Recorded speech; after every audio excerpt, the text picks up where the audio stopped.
नमस्कार दोस्तों, अगर आप भी अतुल माहेश्वरी परीक्षा की तैयारी कर रहे हैं तो ये वीडियो आपके लिए बहुत ही इम्पोर्टेंट रहने वाला है, क्योंकि इसके अंदर हम जो जीके के इम्पोर्टेंट क्वेश्चंस देखने वाले हैं। तो वीडियो को अंत तक ज़रूर देखिए। अगर आपने अभी तक हमारे चैनल को सब्सक्राइब नहीं किया तो चैनल को सब्सक्राइब कर दीजिए।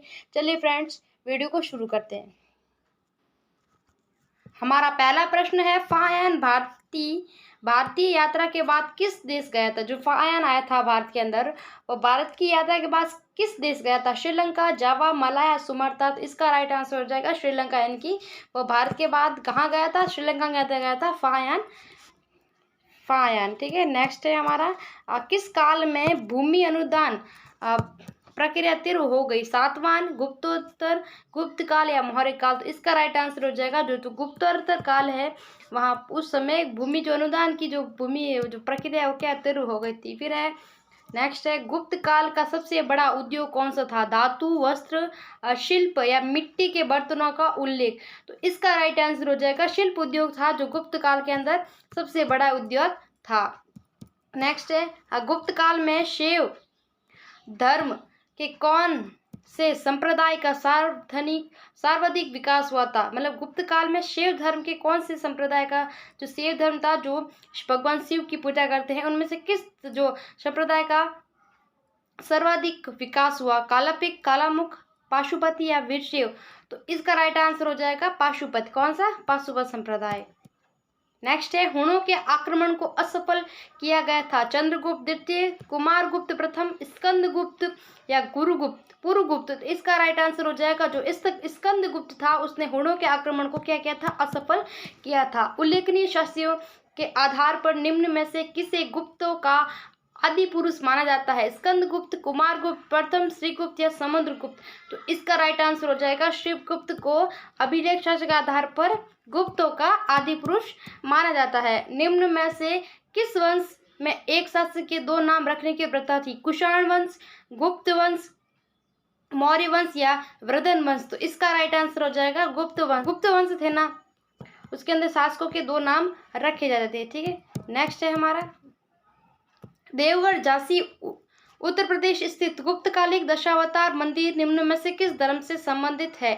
जैन, वैष्णव, बौद्ध धर्म या शैव धर्म? तो इसका राइट आंसर हो जाएगा शैव धर्म।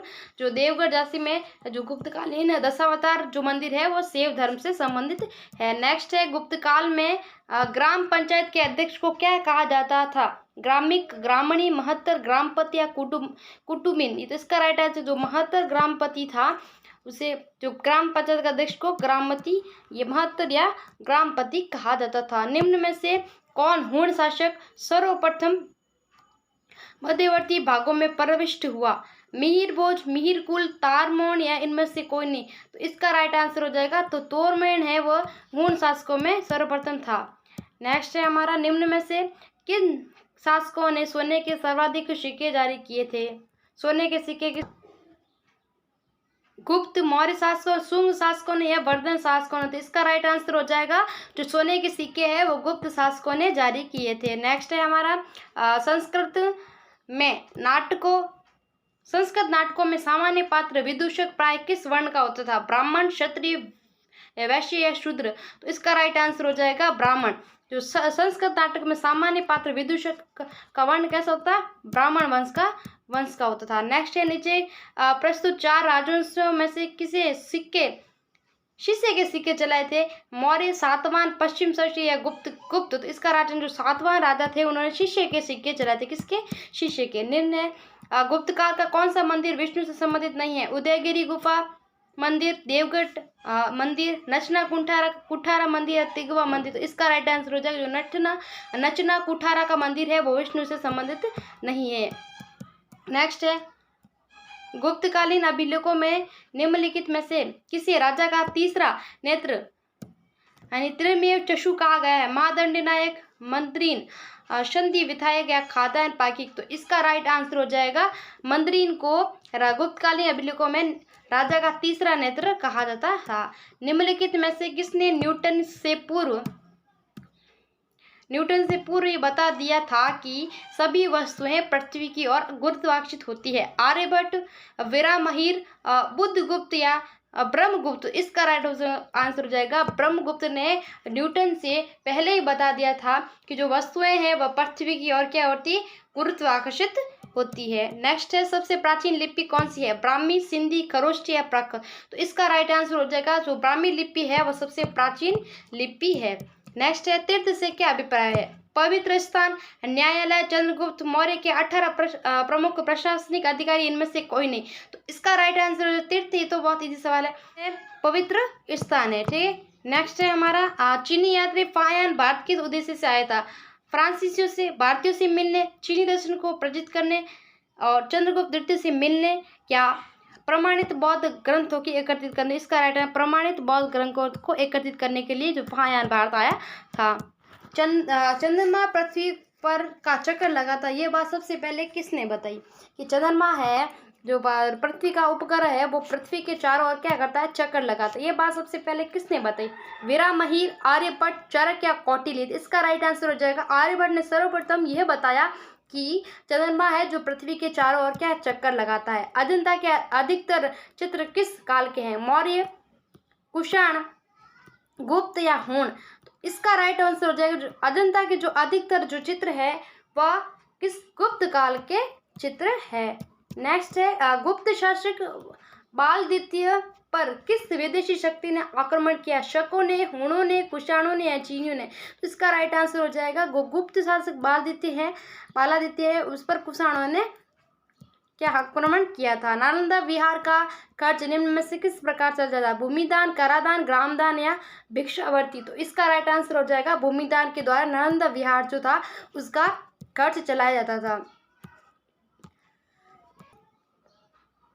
भास्कर एक महान खगोल विज्ञान थे, भूगोल विज्ञान थे, नाटककार थे या दार्शनिक थे। जो भास्कर क्या थे, खगोल वैज्ञानिक थे या विशेषज्ञ थे। नेक्स्ट है, गुप्त काल में सबसे अधिक विकसित व्यापारिक केंद्र निम्नलिखित में से कौन सा था, ताम्रलिपि, पैठन, उज्जैन या वल्लभी। तो इसका राइट आंसर हो जाएगा उज्जैन था जो गुप्त काल में अधिक विकसित व्यापारिक केंद्र था। नेक्स्ट है, पाल काव्य क्या है, दार्शनिक, पशु चिकित्सक, मानव चिकित्सक या वैज्ञानिक। तो इसका राइट आंसर हो जाएगा पशु चिकित्सक। नेक्स्ट है, पहली सती प्रथा का अभिलेखीय साक्ष्य किस समय का है, गुप्त काल, हर्षकाल, चोल या कुषाण काल। तो इसका राइट आंसर हो जाएगा हर्षकाल।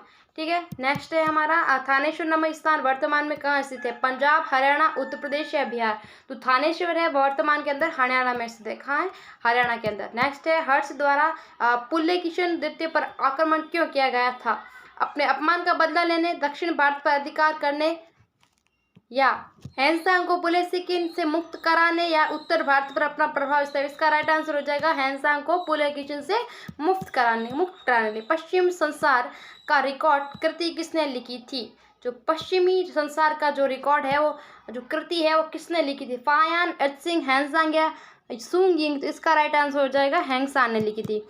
नेक्स्ट है, बांसखेड़ा शिलालेख कहाँ प्राप्त हो, उत्तर प्रदेश, बिहार, पंजाब या गुजरात। इसका राइट आंसर हो जाएगा उत्तर प्रदेश। बांसखेड़ा जो अभिलेख है वो कहाँ प्राप्त हुआ है, उत्तर प्रदेश। हर्ष की राजधानी थी सारनाथ, बोधगया, तक्षशिला या कन्नौज। इसका राइट आंसर हो जाएगा हर्ष की राजधानी कौन सी थी, कन्नौज। नेक्स्ट है, हर्ष के समय बौद्ध विहार का निर्माण कहाँ हुआ, नालंदा, तक्षशिला, कन्नौज या प्रयाग। तो इसका राइट आंसर हो जाएगा नालंदा के अंदर हर्ष के समय बौद्ध विहार का निर्माण हुआ था। नेक्स्ट है, प्राचीन काल में असम किस नाम से पुकारा जाता था, पाटलिपुत्र, ताम्रलिपि, कामरूप या कलिंग। तो इसका राइट आंसर हो जाएगा असम को पहले कामरूप के रूप में जाना जाता था। नेक्स्ट है, हर्ष के समय सबसे बड़ा और विख्यात शिक्षा केंद्र नालंदा, कन्नौज, वल्लभी या उज्जैन। इसका राइट आंसर हो जाएगा नालंदा विश्वविद्यालय हर्ष के समय सबसे विख्यात शिक्षा का केंद्र था। किस शासक ने हर्ष द्वारा आयोजित कन्नौज और प्रयाग समारोह में भाग नहीं लिया, भास्कर वर्मन, ध्रुवसेन द्वितीय, पुलकेशिन द्वितीय या हैंसांग। इसका राइट आंसर हो जाएगा पुलकेशिन द्वितीय ने। नेक्स्ट है, कन्नौज की जो महासभा में हर्ष देवी देवता के वेश में था, हर्ष ब्रह्मा, शिव, इंद्र या विष्णु। इसका राइट आंसर हो जाएगा ब्रह्मा के वेश में हर्ष कन्नौज की महासभा में गया था। नेक्स्ट है, हर्ष ने हजारों स्तूपों का निर्माण करवाया हैंसांग के अनुसार, कहाँ पर करा, गंगा के तट पर, यमुना के तट पर, व्यास नदी के तट पर या सतलज। इसका राइट आंसर गंगा के तट पर हर्ष ने हजारों स्तूपों का निर्माण कराया। नाउ फ्रेंड्स, आज के लिए बस इतना ही। अगर वीडियो अच्छा लगा तो वीडियो को लाइक करें, चैनल को अगर अभी तक सब्सक्राइब नहीं किया तो सब्सक्राइब करें। मिलते हैं नेक्स्ट वीडियो में।